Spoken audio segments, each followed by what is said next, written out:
क्या तुम्हें कभी ऐसा लगा है कि तुम्हारी जिंदगी रुक गई है? पढ़ाई में नाकामी, नौकरी का मसला, रिश्तों में तकलीफ, दिल का टूट जाना।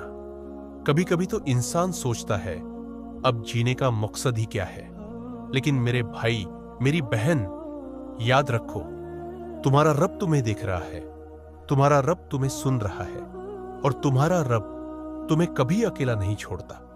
अल्लाह ताला कुरान में फरमाता है, अल्लाह किसी जान पर उसकी ताकत से ज्यादा बोझ नहीं डालता। मतलब जितनी मुश्किल तुम्हारे पास है उतनी सहन करने की हिम्मत भी अल्लाह ने तुम्हें दी है। मुसीबतें क्यों आती हैं? कभी सोचा है मुसीबतें हमें तोड़ने के लिए नहीं आती, बल्कि हमें अल्लाह के और करीब करने के लिए आती है। जब अल्लाह किसी से मोहब्बत करता है तो उसको आजमाइशों में डालता है। तो अगर तुम मुसीबत में हो, याद रखो, ये इस बात की निशानी है कि तुम्हारा रब तुमसे मोहब्बत करता है। सोचो, एक बच्चा बीमार होता है, डॉक्टर उसे इंजेक्शन लगाता है, बच्चा रोता है, चिल्लाता है, लेकिन माँ बाप रोकते हैं। क्यों? क्योंकि इंजेक्शन का दर्द थोड़ी देर का है, लेकिन उसकी वजह से बच्चा ठीक हो जाएगा। ऐसे ही तुम्हारी जिंदगी की मुश्किलें हैं। आज दर्द है, लेकिन कल यही दर्द तुम्हें कामयाबी दिलाएगा। कभी मत सोचो कि अल्लाह तुम्हें भूल गया है। कभी मत सोचो कि तुम्हारी दुआ सुनी नहीं जा रही। अरे, अल्लाह तो तेरी दुआ को 3 तरीके से कबूल करता है। या तो वही चीज दे देता है, या उससे बेहतर दे देता है, या फिर उस दुआ के बदले तेरी कोई मुसीबत टाल देता है। तो इंसान समझता है कि मेरी दुआ पूरी नहीं हुई, लेकिन हकीकत में अल्लाह ने उससे बड़ी नेमत दे दी।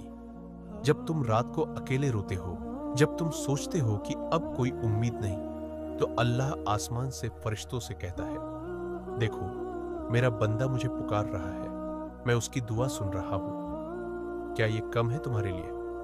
सोचो, यूसुफ अलैहिस्सलाम को उनके भाइयों ने कुएं में डाल दिया, गुलामी में बेचे गए, जुल्म झेला, सालों तक कैद में रहे, लेकिन आखिरकार अल्लाह ने उन्हें मिस्र का हाकिम बना दिया। अगर यूसुफ अलैहिस्सलाम हार मान लेते, मायूस हो जाते, तो क्या वो कामयाबी मिलती? तो याद रखो, अंधेरी रात के बाद हमेशा सुबह होती है। तुम्हारी परेशानी शायद बहुत बड़ी है, लेकिन तुम्हारा रब उससे भी बड़ा है। तुम्हारे आंसू शायद किसी इंसान को न दिखे, लेकिन तुम्हारा रब उन्हें देखता है। तुम्हारी आवाज शायद कोई न सुने, लेकिन तुम्हारा रब उसे सुनता है। तो उठो, अपने दिल से मायूसी निकाल दो, अपने दिल से डर निकाल दो और अपने दिल में अल्लाह पर यकीन भरो, क्योंकि जिसने तुझे बनाया, जिसने तेरी नसों में खून बहाया, जो तेरे दिल को धड़काता है, वही तुझे तेरी मंजिल तक भी पहुंचाएगा। आज से वादा करो, मुसीबत में रोओगे लेकिन अल्लाह के सामने, परेशानी में गिरोगे लेकिन सजदे में, हार मानोगे लेकिन अपने गुनाहों से, मगर अल्लाह की रहमत से कभी हार नहीं मानोगे। क्योंकि असली कामयाबी डिग्री, नौकरी, पैसा नहीं है। असल कामयाबी है जन्नत हक। मेरे प्यारे भाइयों और बहनों, जिंदगी छोटी है। इस छोटी सी जिंदगी को अल्लाह के नाम कर दो। हर तकलीफ को सब्र से सहो, हर नेमत पर शुक्र करो और हर गम को दुआ से हल करो। इंशाअल्लाह आज की ये मायूसी कल की रोशनी बनेगी।